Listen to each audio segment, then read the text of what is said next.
Bonjour peuple de Dieu, je voudrais vous parler de ce qui s'est passé avec Kobe Bryant. Je ne suis pas une fan du sport organisé. Je trouve que c'est une perte de temps, c'est mon opinion. Mais je ne savais pas grand-chose sur lui. Oui, les Los Angeles Lakers étant ça fait combien de temps que j'habite à Los Angeles, donc je connaissais son visage, je connaissais son nom, mais je n'étais pas une fan particulière ou que je ne connaissais même pas le numéro de son jersey. C'est quand il est mort que mon fils m'a dit quel numéro il était. Mais la nuit où il est mort, c'était le dimanche passé, je crois, à 20 minutes de chez moi ici, je n'ai pas dormi cette nuit-là.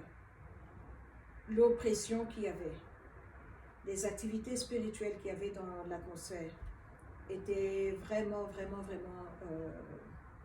très lourdes. J'ai prié, on a prié et on a dormi. Et j'ai commencé à voir des visions où je voyais une salle, une très belle salle, bien feutrée, bien comme le décor américain. Et il y avait des gens autour d'une table. Il y avait très peu de personnes brunes, peut-être 2 seulement, mais il y en avait peut-être 10 qui étaient des personnes à la peau rose. Et ils étaient en train de parler. Et sur la table, il y avait beaucoup de papiers. Il y avait les photos de Kobe, je l'ai reconnu, et de sa fille. Et la façon dont ils allaient faire des photos. Une nouvelle photo, de nouveaux t-shirts, de nouveaux produits pour les merchandising, de nouveaux paires de baskets, de nouveau, tout était nouveau, le look allait changer. Il parlait de design, il parlait de graphique, il parlait de la qualité des choses, qu'on va avoir des choses de collect item, des choses pour ceux qui veulent faire des collections.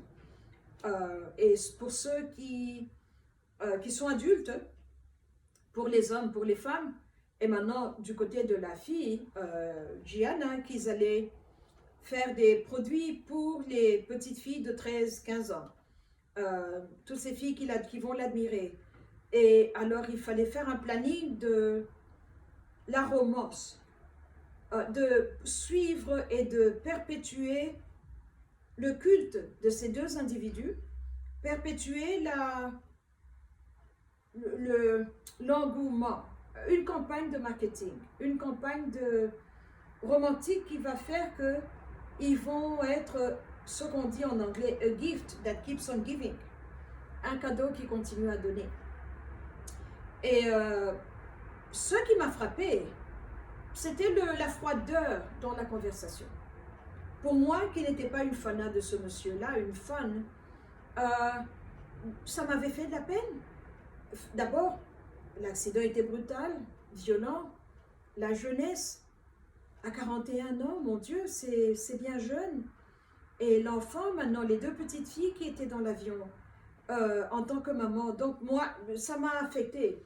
Mais voir le froid que ces personnes-là avaient m'a totalement refroidi aussi et m'a donné la curiosité de savoir qui ils étaient. Et j'entendais, maintenant quand ils ont fini avec le côté artistique, avec les graphiques, avec les photos, les t-shirts, les pantoufles et tout ça, même jusqu'au porte-clés, les mémorabilia comme on appelle, ils ont commencé à parler de l'argent, numbers, hard numbers. C'était froid et méchant, et ça va rapporter beaucoup d'argent. Et les programmes qui étaient faits, avec maintenant, dans le contexte du sport, comment les jerseys vont être, comment ceci, comment cela. J'étais très étonnée et je me disais, mon Dieu, qui sont ces gens? Et ce n'est qu'à la fin que j'ai pu voir le logo maçonnique. Et ma conclusion, j'ai demandé au Saint-Esprit, j'ai dit, mon Dieu, et il m'a dit qu'il a été sacrifié. Ce n'était pas sa mort prévue par Dieu, c'est une mort qui a été prévue par un groupe de personnes. Et voilà. Donc, maintenant, il faut voir les licences des noms les licences des produits, des merchandising and all that, qui va se faire beaucoup d'argent, qui va avoir un grand montant. Ça m'a fait beaucoup de peine, mais il y a des conséquences. À chaque choix, il y a une conséquence. À chaque action, il y a une réaction. Et il y a une réalité que je vois que pour les gens qui vivent à l'extérieur des États-Unis, vous n'avez pas la réalité des occultistes et comment toutes les célébrités sont des occultistes, comment tous les acteurs sont des occultistes. Tous les rappeurs qui arrivent à un certain niveau sont tous occultistes. Et on nous crée une romance là-bas qui nous montre la vie qui est belle, qui est, les femmes, les hommes, l'argent. Mais on ne parle pas de ce côté qu'ils ont vendu leur âme à l'ennemi. On ne nous parle pas de cela. Cette gloire. Vous vous rappelez quand Abraham a dit à Dieu, je vais te rendre célèbre. Quand il lui parle de la multitude de ses enfants qui vont être comme les étoiles dans le ciel, il y a une célébrité que Dieu donne, celle-là est très bonne. Elle est droite. Et il y a une célébrité qui est donnée par un autre système qui fait que vous devenez un drogué ou vous mourrez jeune. Et quand vous voulez quitter, c'est là où on vous tue. Regardez le nombre de personnes qui sont mortes à l'âge de 27 ans.